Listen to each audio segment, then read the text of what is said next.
Shalom, puji Tuhan.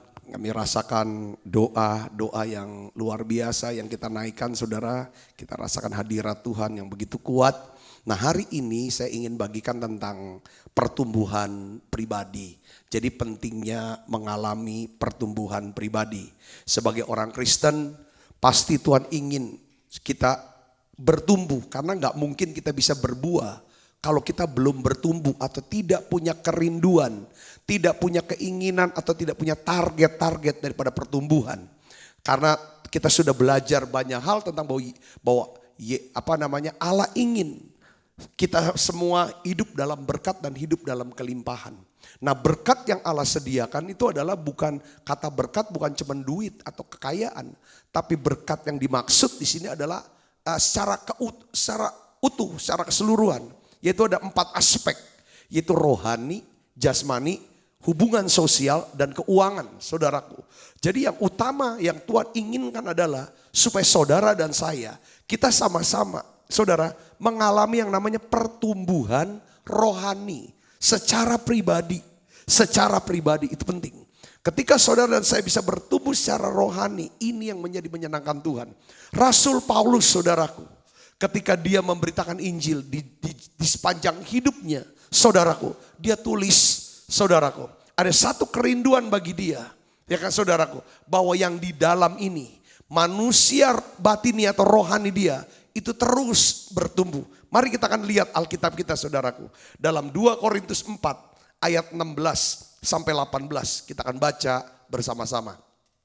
Yuk, kalau sudah ketemu kita akan baca 1, 2, 3. Sebab itu kami tidak tawar hati.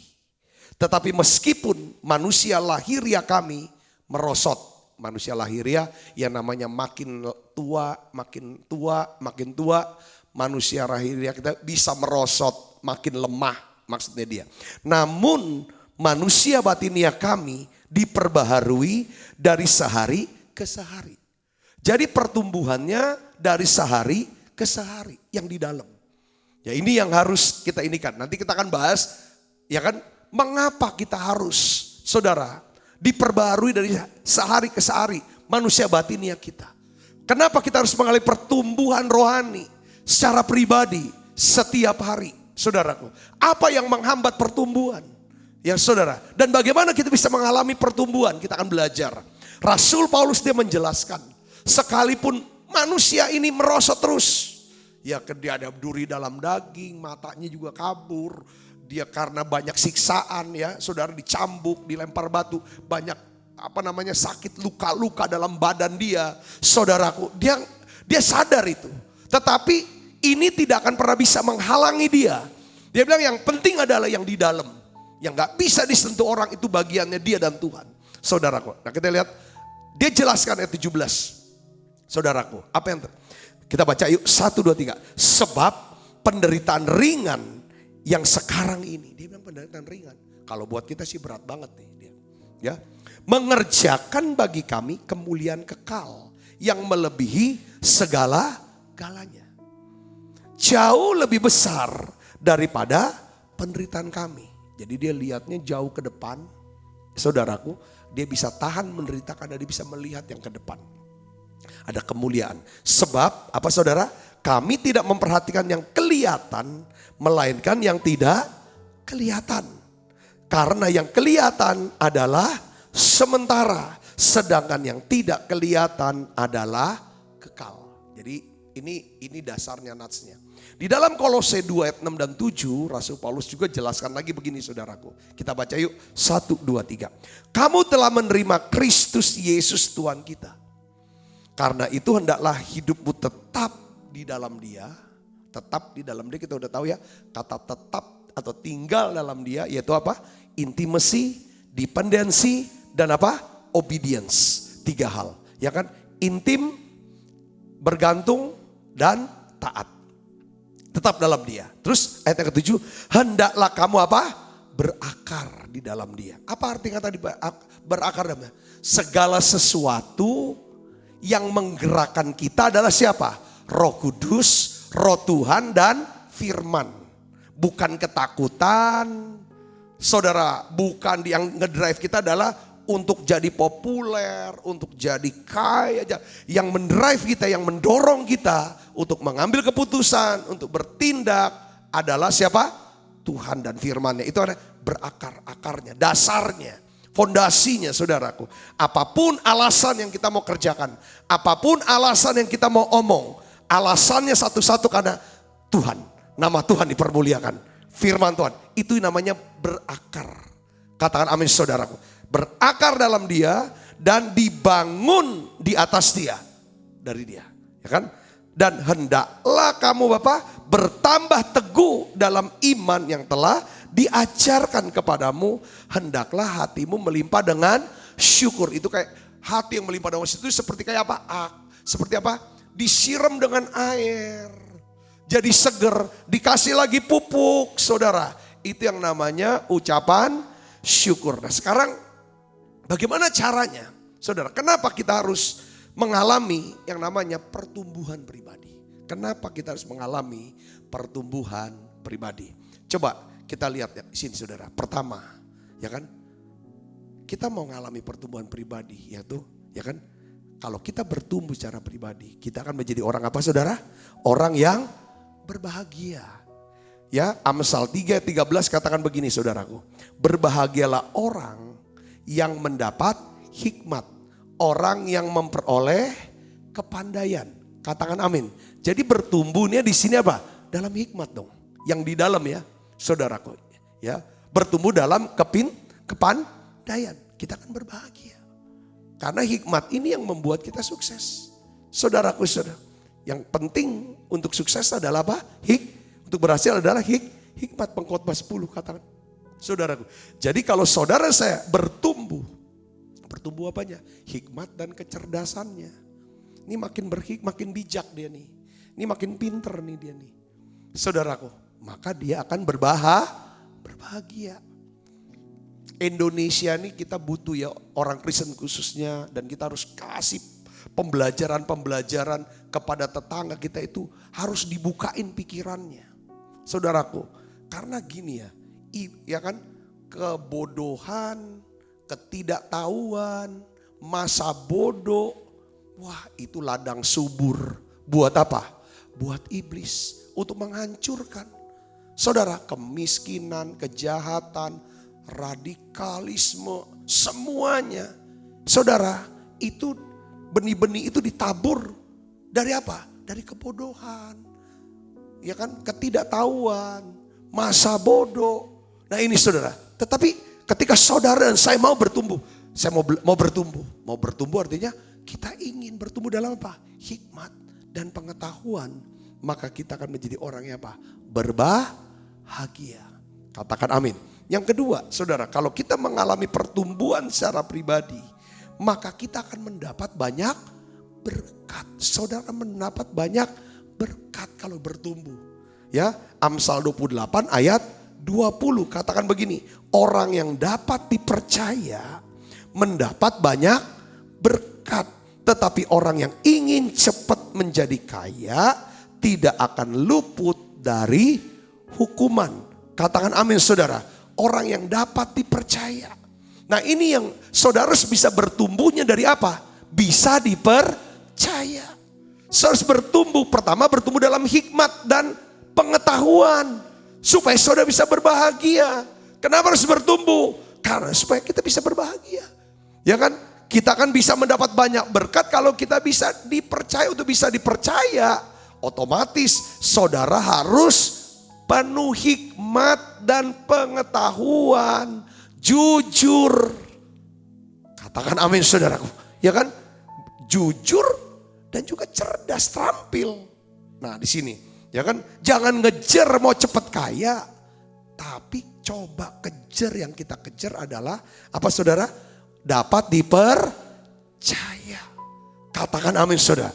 Orang yang dapat dipercaya itu kalau disuruh langsung dikerjakan sampai selesai, lalu balik lagi serahkan hasil pekerjaannya. Saudara, ini bisa dipercaya. Terus diselesaikan. Saudara mau menjadi orang yang dapat dipercaya, saudara akan dapatkan banyak berkat. Ini kuncinya. Kita mau bertumbuh, makin dipercaya sama Tuhan. Paling penting makin dipercaya sama Tuhan. Saya ingin kalau kita makin dipercaya sama Tuhan, maka Tuhan akan pakai orang-orang untuk mempromosi saudara. Ya, untuk meluaskan bisnis saudara. Ya kan, untuk mengangkat karir saudara. Yang percaya katakan amin. Pelayanan saudara makin berkembang, dipercayai sama Tuhan. Banyak orang. Itu kata kuncinya, dapat dipercaya. Untuk dapat dipercaya, saudara harus terus bertumbuh. Ya kan, di dalam Tuhan. Yang ketiga, mengapa kita harus bertumbuh saudara? Karena ya kan, kalau kita bertumbuh, maka apa yang terjadi saudara? Kita akan mendapatkan segala yang kita butuhkan. Yang bisa mencukupi segala kebutuhan kita itu siapa? Tuhan. Secara rohani, secara jasmani, secara sosial, secara keuangan. Ini kebutuhan kita 4 aspek ini. Yang bisa mencukupi adalah siapa? Tuhan. Makanya saudaraku, kalau kita bertumbuh, maka seluruh kebutuhan kita akan dicukupi. Ya, dasar firmannya apa? Matius 6 ayat 33. Ya, carilah dahulu kerajaan Allah dan kebenarannya, maka semuanya itu akan ditambahkan kepadamu. Saudara ikut menara doa. Saudara, live streaming ini setiap malam 18.45 atau siaran tundanya. Saudara terus cari. Ini bukan cuma sekedar untuk apa? Saudara jadikan ini. Sekarang mau cari Tuhan, cari kerajaan Allah dan kebenarannya. Saudara, Alkitab katakan semuanya akan ditambahkan padamu. Semuanya akan tambahkan padamu. Katakan amin. Nah, saya mau bagikan, jadi ada 3 hal. Ya kan, kenapa kita harus bertumbuh? Maka kalau kita bertumbuh kita akan berbahagia. Kalau kita bertumbuh maka kita akan mendapat banyak berkat. Kalau kita bertumbuh maka kita gak khawatir dengan segala kebutuhan kita. Segala kebutuhan kita akan dicukupi, semuanya akan ditambahkan kepadamu. Nah sekarang ibu bapak yang kasih tulis, berikut ada 3 alasan kenapa kok kita tidak mengalami pertumbuhan. Ya saudaraku, pertumbuhannya kita mau lihatnya pertumbuhan rohani ya saudaraku. Ya, bertumbuh secara rohani ya, dalam hikmatnya, dalam pengetahuannya, dalam kasihnya, dalam penguasaan dirinya, dalam sukacitanya saudaraku, dalam imannya, pengharapannya, kasihnya. Terus kita, kenapa kok gak tumbuh? Kita bisa lihat orang, wah begitu lama dia di gereja, sudah lama jadi Kristen, sudah lama melayani. Ketika ngalami yang namanya badai, ngalami apa? Wah langsung emosinya saudara meledak, langsung dan atau lakukan apa segala macam. Kita melihat hari ini saya ingat apa sih penyebabnya? Pertama saudara, penyebab daripada tidak mengalami pertumbuhan adalah karena kita ini berpikir bahwa pertumbuhan itu hanya berasal dari pengalaman. Kalau kita udah rajin ke gereja, kita punya pengalaman-pengalaman, ya kan? Maka kita kan bisa bertumbuh. Katanya harus yang penting pengalaman banyak. Saudaraku Yesus Kristus, pengalaman itu perlu. Saudaraku, tetapi pengalaman belum tentu. Orang tuh tua, belum tentu dia bertumbuh. Orang tuh lama, pengalaman dia ke gereja. Ya kan, pengalaman ke gereja berapa tahun? 30 tahun, 50 tahun saya sudah ke gereja. Pengalaman baca, tapi belum tentu dia bisa bertumbuh secara rohani. Oleh karena itu Rasul Paulus dia menulis begini saudara. Dalam 1 Korintus pasal 9 ayat 26. Dia ngomong begini saudaraku. Dia tulis. Sebab aku tidak berlari tanpa tujuan. Aku bukan petinju yang sembarangan saja memukul. Pengalaman kan melakukan ya kan sesuatu. Ya kan berulang-ulang. Pernah melakukan sesuatu. Pernah begini, pernah begitu. Dengar baik saudaraku. Itu enggak jaminan kita bisa bertumbuh. Kalau kita cuma percaya bahwa pertumbuhan pribadi itu berasal dari pengalaman. Saya kasih contoh seperti seorang pemanah. Yang dia nembakin anak panahnya itu saudaraku di luar target. Di luar target itu saudara. Makin banyak dia pikir dengan semakin banyak dia tembakin anak panah. Maka dia makin berprestasi. Yang enggak dong. Kalau dia keluar dari target, dia berpikir, dia belajar bagaimana caranya mengarahkan anak panah ke dalam target. Artinya begini, ya kita bisa bertumbuh dari pengalaman kita. Kita bisa pakai, ya kan, pengalaman kita untuk kita bisa bertumbuh. Hanya kalau kita mau belajar dari apa? Pengalaman. Yang ngerti katakan amin saudara. Lalu memiliki target pencapaian pertumbuhan pribadi. Saudara yang sudah lama di gereja, kok belum dibaptis selam sih? Katanya percaya. Saudara nggak pernah keluar dari Mesir tuh. Ya kan? Karena orang Israel tuh keluar dari Mesir harus lewatin apa? Laut Teberau. Saudara memang sudah sembelih anak domba, darahnya sudah dicurahkan, darahnya sudah dioles, saudara sudah lolos dan binasa. Saya percaya Yesus, ya percaya saya Pak. Tapi baptis tadi belum. Lah, udah berapa lama gereja? Udah sekian tahun. Beberapa di antara saudara berkata, ya kan? Saya tanya lagi, saudara sudah dipenuhi Roh Kudus belum? Kan pernah kan? Petrus waktu kumpul nih, ada orang-orang semua ya, udah diinian sama Apollo, sama Barnabas segala macam. Paulus datang, kamu tuh orang Efesus sudah dipenuhi Roh Kudus belum? Mereka sudah percaya sama Tuhan. Apollos sudah diajar, udah pengajaran hebat. Kamu udah penuh Roh Kudus? Gak tahu tuh, harus penuh Roh Kudus. Langsung Paulus tumpang tangan, mereka mulai penuh Roh Kudus berbahasa roh. Ini saudara Kristus. Jadi harus ada pertumbuhan. Yang ngerti katakan amin saudara. Jadi harus ada target pencapaian pertumbuhan. Terus apakah saudara pernah bersyafaat gak untuk keselamatan orang-orang yang saudara kasihi? Apakah saudara sudah berbicara tentang keselamatan jiwa? Ya untuk orang-orang yang saudara kasih, saudara sudah menangkan jiwa belum? Target-target pencapaian secara rohani dalam hal apa? Bisa dalam hal doa. Bisa dalam hal apa? Pemberian persembahan. Pemberian persembahan. Kalau saudara sudah lama jadi Kristen, tapi belum berani bawa persembahan persepuluhan. Kata aku belum berani. Kenapa nggak berani? Takut ya. Nah, ini harus ada pencapaian. Nggak jaminan saudara bertumbuh. Ya kan saudaraku? Beberapa terus saya sudah bawa perpuluhan. Apakah saudara sudah bawa korban? Korbannya apa mah? Begitu aja kalau saya pernah punya pengalaman saudara, satu hari Tuhan tuh ngomong, apakah kamu tuh kalau ibadah duitnya tuh sama dari tahun ke tahun, monyet terus gambarnya, ya kan? Ganti dong. Kamu kan mau dong bertumbuh tuh dalam persembahanmu ke Tuhan. Dalam penyembahanmu kepada Tuhan. Dalam doamu kepada Tuhan. Pelayananmu pada Tuhan. Seluruh aspek itu harus bertumbuh. Waktu yang kamu berinya juga harus bertumbuh. Bukan cuma kuantitasnya, tapi juga kualitasnya. Bukan cuma kualitasnya, tapi kuantitasnya juga. Katakan amin saudaraku. Nah ini yang Tuhan mau.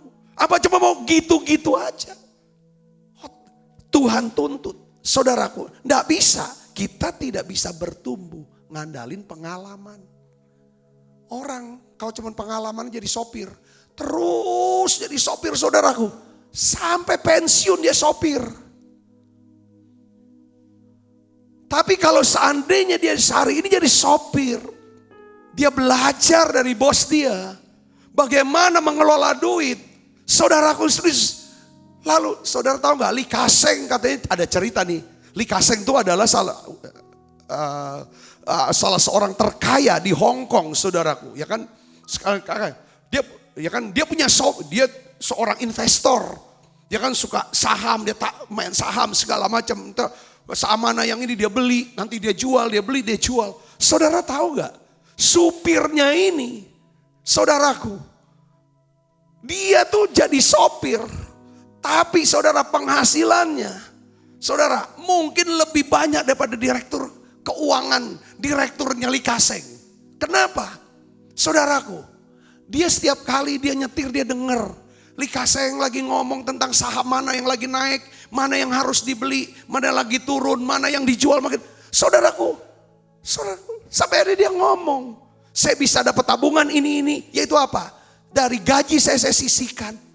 Saya beli saham, saya jual saham, saya beli saham, saya tabung. Dia ikutin, dia belajar. Katakan amin. Kita juga dengar cerita sopir daripada Albert Einstein. Saudaraku, Bahwa bahkan Einstein sakit, saudaraku, dia bisa, saudara, menggantikan Albert Einstein untuk ngajar, saudara, di universitas. Kenapa? Karena dia mau belajar, bukan pengalaman jadi sopirnya, tapi sementara jadi sopir apa kita belajar. Ada banyak dalam hidup kita yang kita bisa pelajari, sehingga kita bisa mengalami pertumbuhan. Pengalamannya enggak, pelajari itu dan punya target pertumbuhan. Katakan amin. Saya dapetin kata-kata dari seorang pemenang Pulitzer ya saudara. Namanya Giancarlo Menotti, orang Itali. Dia ngomong gini saudaraku, dia bilang gini.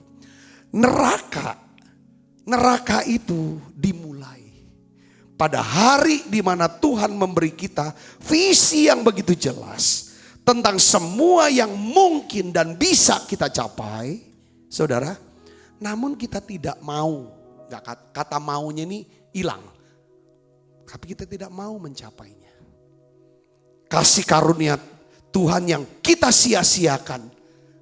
Apa kasih karunia? Yesus yang mati di salib.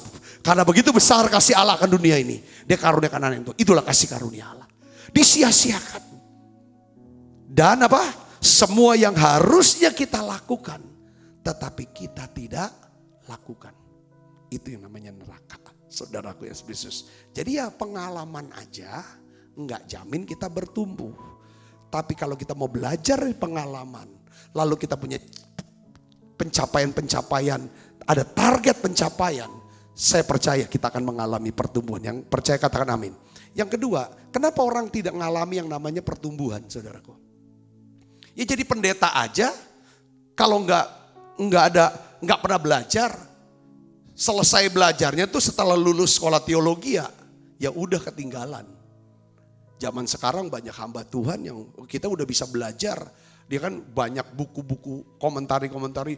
Ya kan saudara yang tulis hal yang luar biasa. Harus intinya ke sana. Nah sekarang kita akan belajar lagi tentang belajar. Nah sekarang punya pengetahuan. Masuk nih, habis pengetahuan kan. Yang kedua, kenapa kita nggak ngalami pertumbuhan? Karena kita berpikir pertumbuhan pribadi itu berasal dari apa? Informasi dan pengetahuan. Asal saya punya pengetahuan, asal saya punya informasi, saya ini ngalami pertumbuhan. Oh enggak juga. Paulus bilang begini saudaraku. 1 Korintus 13 ayat 2. Kita akan baca sama-sama. 1, 2, 3. Sekalipun aku mempunyai karunia untuk bernubuat. Jadi kan dia bisa dong bernubuat. Aku mengetahui segala rahasia. Wah punya semua, tahu segala rahasia. Dan memiliki seluruh pengetahuan. Sekalipun aku memiliki iman yang sempurna untuk memindahkan gunung. Tetapi jika aku tidak mempunyai kasih, aku sama sekali tidak berguna. Yang saya maksudkan di sini pertumbuhan pribadi, pertumbuhan rohani kita. Pertumbuhan di dalam apa? Kasih. Yang ngerti katakan amin saudaraku. Ya kan? Saudara pernah kan mengenal seorang yang benar-benar cerdas, benar-benar brilian. Tapi tidak pernah mencapai sesuatu yang bermanfaat bagi Tuhan. Bagi dirinya sendiri atau bagi orang lain. Orang ini seperti kayak ensiklopedia atau Google lah. Saudaraku yang sekarang. Yang berisi pengetahuan. Tapi tidak ada nilainya. Kenapa? Karena tidak pernah digunakan untuk kebaikan. Percuma punya pengetahuan juga. Kita pikir kalau kita belajar, kita akan bertumbuh. Nggak ada gunanya. Itu pertumbuhan, bukan pertumbuhan itu. Kamu punya pengetahuan, kamu punya informasi, kamu punya rahasia apapun, kamu punya iman. Kalau kamu nggak punya kasih, kamu nggak ada gunanya di mata Tuhan. Saudaraku Yesus Kristus, Yakobus 1 ayat 22 katakan begini, ya. Tetapi hendaklah kamu menjadi apa? Pelaku firman dan bukan hanya pendengar. Pelaku firman itu apa saudara? Ya kan, kalau kita bisa melakukan firman, itu pasti yang mendorong kita adalah apa? Kasih Allah. Karena kita mengasihi Allah. Karena kita mengasihi Allah, kita mau melakukan firman itu. Makanya ada target-target pertumbuhan.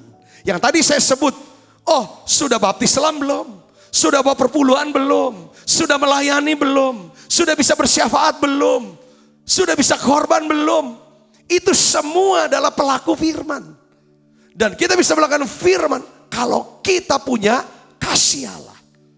Kita tahu kita dikasih oleh Allah dengan kasih yang kekal. Nah, kasih inilah yang mendorong kita. Kita bisa mengampuni orang dan lain sebagainya. Tahu banyak, aku tahu harus mengampuni. Aku tahu harus begini. Aku tahu semua pengetahuan. Saudara, tahu aja enggak, bukan bertumbuh. Orang bertumbuh, bukan pintar berdebat, tapi kelakuannya nol.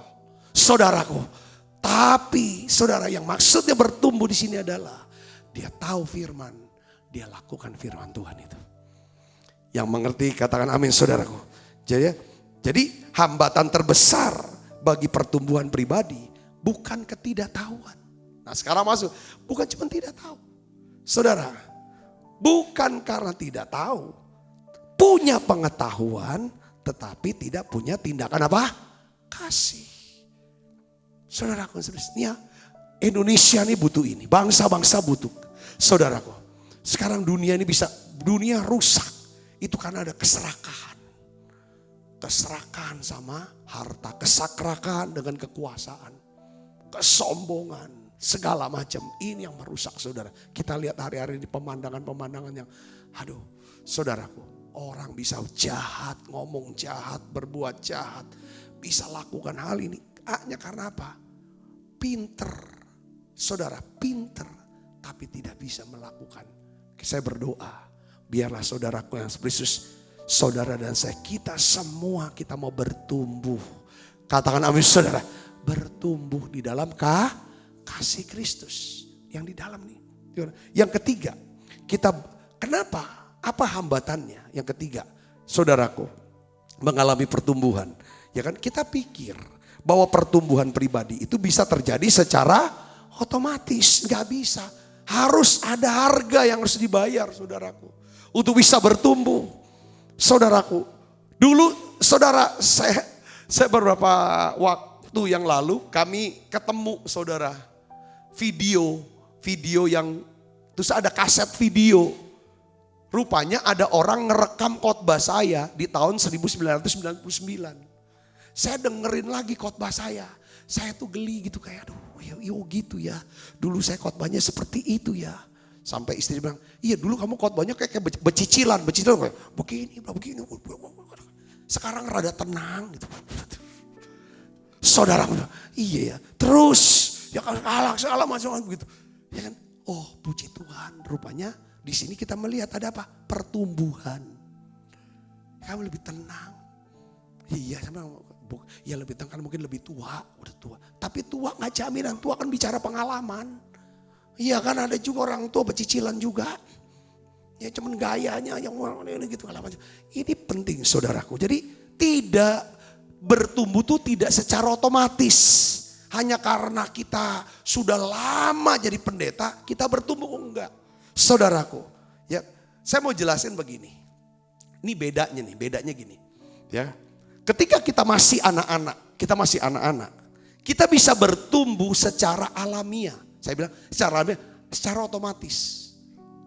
Ya, sepanjang atau selama kita masih punya orang tua, punya pengasuh, punya guru yang mengajar kita, mendidik kita, melatih kita, maka sepertinya secara otomatis kita bisa bertumbuh, kita bisa berkembang setiap hari. Katakan amin. Kayak saya lihat ya kan, satu anak, ya, lupa kalau anak kita. Anak daripada teman saya lihat dulu tuh enggak bisa duduk. Sekarang sudah mulai bisa duduk. Lalu sudah mulai ngomong-ngomong, manggil-manggil nama. Saudara, dia bertumbuh secara alamiah. Saudaraku Yesus, masalah akan muncul. Kita juga gitu. Tiba-tiba kita dulu gak bisa jalan, kita bisa jalan. Dulu gak bisa makan. Ya kan saudara, lalu bisa makan sendiri. Semua sepanjang ada yang bimbing. Tapi ketika kita mulai keluar dari sekolah, kita sudah mulai dianggap sama orang tua kita, ya kamu udah lulus sekolah, udah apa? Kita mulai Dimana tidak ada lagi orang yang ngeliatin terus kita kayak dulu kan masih kecil. Dimana gak ada orang yang kayak zaman dulu lah, dorong kita untuk bertumbuh, melangkah lebih jauh. Disitulah keputusan kita. Kita mau bertumbuh apa enggak? Makanya saya bilang, kalau mau jadi juara dalam kehidupan, lihatlah juara-juara dunia itu. Setiap juara pasti dia punya pelatih. Walaupun pelatihnya tidak lebih hebat dari dia, tapi dia butuh pelatih. Betul gak saudara? Katakan amin. Dalam hidup kita butuh yang namanya mentor. Makanya kenapa harus ada bapak rohani, ada ibu rohani, ada mentor, ada pembimbing, pembina, orang-orang yang ayo silakan. Ya kan, kita bisa liatin, kita bisa belajar untuk kita bisa bertumbuh. Karena gini, harga pertumbuhan pribadi itu selalu lebih murah daripada biaya kebodohan, ketidaktahuan, dan stagnasi. Katakan amin. Ya kan? Walaupun mungkin harga untuk bertumbuh itu kayak kita harus belajar banyak. Harus pikul salib, sangkal diri, pikul salib, harus jalani.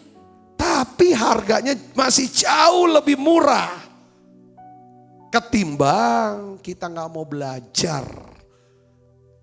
Bodoh, tidak tahu, stagnan. Karena kenyataannya, kalau kita tidak membayar harga untuk pertumbuhan pribadi kita tidak akan pernah mengalami pertumbuhan. Seperti ya secara rohani tiap pagi saudara saat teduh enggak?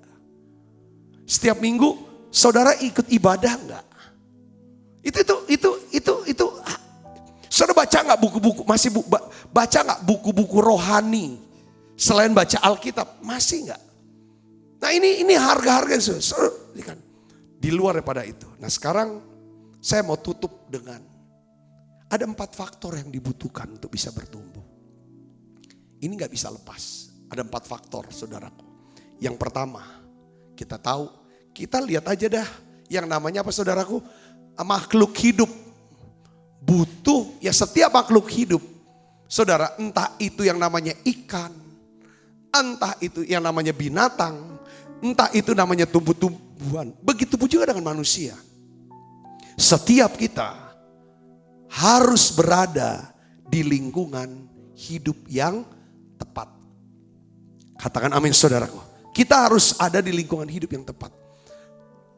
Saudara, Raja Daud di dalam Mazmur 1 ayat 3. Dia menggambarkan orang yang kesukaannya adalah Taurat Tuhan. Yang merenungkan Taurat itu siang dan malam. Dia menggambarkan begini saudara, ayat yang ketiga. Kita baca sama-sama. 1, 2, 3. Ia seperti pohon yang ditanam di tepi aliran air. Yang menghasilkan buahnya pada musimnya. Dan tidak layu daunnya. Apa saja yang diperbuatnya apa? Berhasil. Jadi saudara, kita bisa bertumbuh secara rohani. Kita bisa bertumbuh makin sehat secara jasmani. Kita bisa bertumbuh dalam keuangan kita, mengelola keuangan dan lain sebagainya. Dengan baik saudaraku. Hanya apabila kita berada di lingkungan yang tepat. Katakan amin saudara. Di lingkungan hidup yang tepat. Saya udah pernah kasih contoh pada waktu itu. Kalau bibit ikan koi kita letakkan di dalam sebuah mangkok yang kecil. Maka bibit ikan itu ya kan tidak akan menjadi lebih besar dari apa? 10 cm. Ikan koi, saudara, ikan koi, ikan Jepang. Kalau ikan koi itu ditaruh ke akuarium, maka ikan koi itu bisa bertumbuh lebih besar lagi. Tapi kalau kita letakkan ikan koi ke dalam kolam, sebuah kolam yang besar, maka ikan koi itu bisa bertumbuh. Panjangnya bisa apa? 1 meter. Yang harganya bisa berapa? Miliaran rupiah saudaraku. Waktu kami ke Jepang, saudaraku, ada satu tempat tuh dekat pegunungan apa ya namanya, saya nggak tahu namanya apa, lupa. Ya itu di hotel, lalu di depan hotel itu ada selokan saudara. Selokannya kan Kayak kita mah selokan atau got ya. Gotnya kalau kita kan, sorry maaf, kita kan kayak item-item banyak sampah gitu. So item-item ya kan, paling yang lewat-lewat tuh ya yang itulah gitu.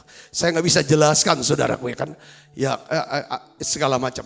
Tapi saudari selokan di sana, saya melihat itu airnya gitu jernih ngalir saudara. Dan saudara tahu ada apa? Di situ ada ikan-ikan koi. Ikan koinya besar-besar. Wah kalau seandainya ditangkap dijual itu mahal sekali harganya saudaraku yang kasih. Kenapa? Karena ikan koi dia hidup di lingkungan yang tepat.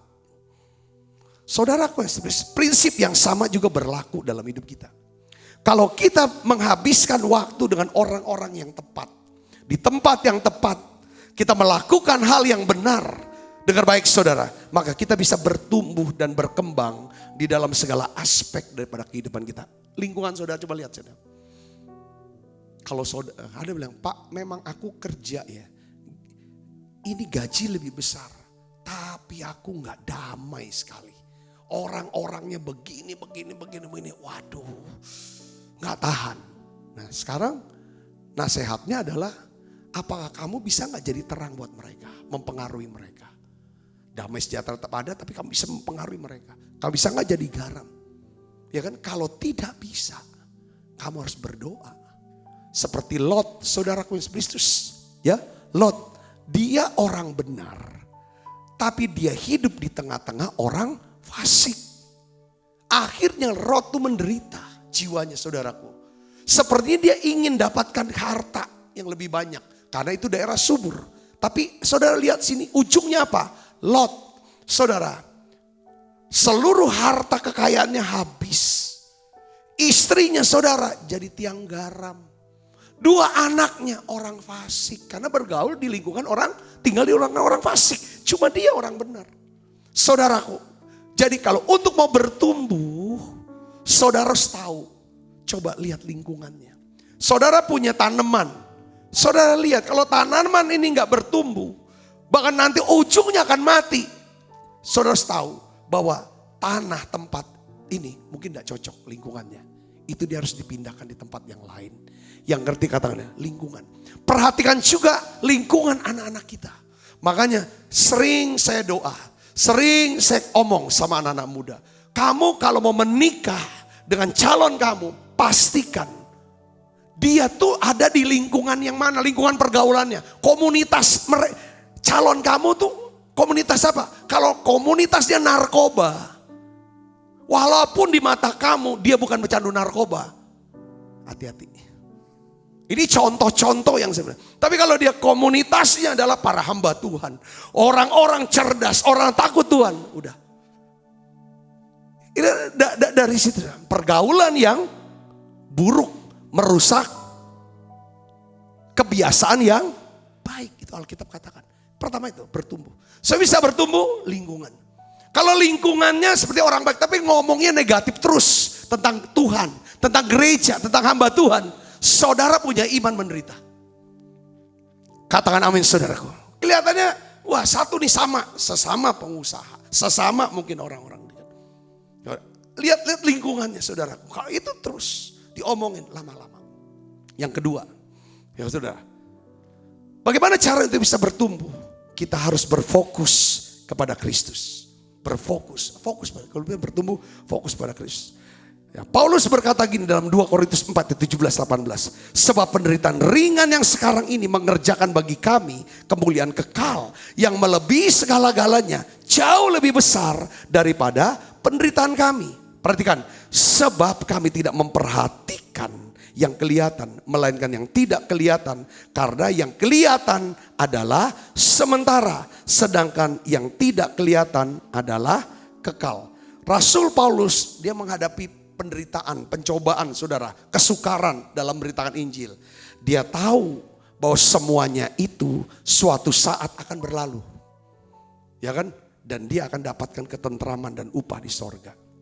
Gitu juga saudara, saat kita menghadapi kesukaran, mudah buat kita berfokus atau menaruh perhatian kepada penderitaan itu. Saudara, bukan pada tujuan utama kita ke depan. Ya kan, saya ingin bagikan sama seperti olahragawan saudaraku. Ya, Dia berfokus. Ya kan, konsentrasi. Olahragawan itu apa? Saudara, pada finish, garis akhir pertandingan. Walaupun dia capek, walaupun dia mengalami kesakitan, walaupun dia mengalami penderitaan, dia mengabaikan penderitaannya itu. Saudaraku, yang penting dia bisa capai garis akhir dan menang. Kalau kita lihat para pelari, kita melihat para yang main sepeda sampai yang Tour de France, itu benar-benar kayak berdarah dan jatuh. Dia terus garis akhir. Sama, begitu juga dengan kita, saudaraku. Kita harus fokus kepada upah atas iman kita dan sukacita selamanya. Apapun yang terjadi dalam hidup kita hari ini, saudara, perhatikan ini. Kita memiliki jaminan hidup yang kekal pada saat itu nanti. Pada saat nanti, saudara, semua penderitaan kita akan berakhir. Semua duka cita akan menjauh. Katakan amin, saudaraku. Nah, ini paling penting. Jadi fokus saudara pada garis akhir. Fokus pada ke depan. Abaikan deh penderitaan yang hari ini. Seorang ahli manajemen kepemimpinan, Dr. Peter Drucker, saudara, ya penulis, ya kan, Peter Drucker, ya, dia tulis begini, saudara, ada kata-katanya, faktor yang menghambat pertumbuhan pribadi, saudara, atau pertumbuhan dalam perusahaan, organisasi atau gereja juga, apapun, yang saudaraku, dia bilang gini, bukanlah mereka melakukan sesuatu yang buruk, atau bukanlah mereka melakukan sesuatu dengan buruk, dengan jelek. Ya, tetapi mereka ingin melakukan banyak hal dengan baik. Banyak hal dengan baik. Dia mau bicara tentang apa?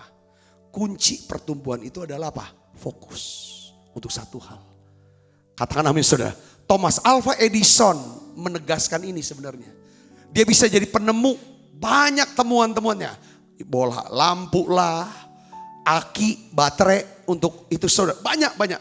Saudara, generator, semuanya. Thomas Alva bilang gini, ya kan, yang membedakan saya dengan orang banyak, saya bisa menemukan banyak hal dan orang lain tidak. Karena apa? Saya mengerjakan satu hal, ya kan, terus menerus sampai selesai, sampai berhasil. Orang banyak mengerjakan banyak hal, ya kan, dengan kualitas yang berbeda. Hari ini, saudara, kita juga seperti itu.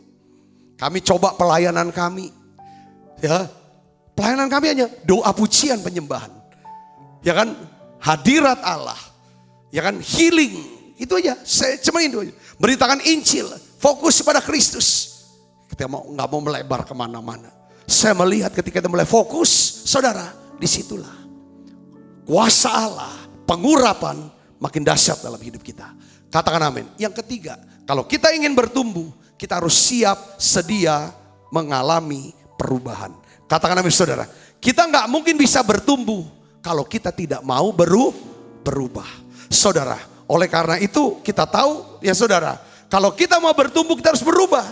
Artinya apa? Kalau kita tahu kita berada di lingkungan yang tidak tepat, sehingga kita tidak bertumbuh, kita harus siap merubah lingkungan kita supaya kita bisa bertumbuh.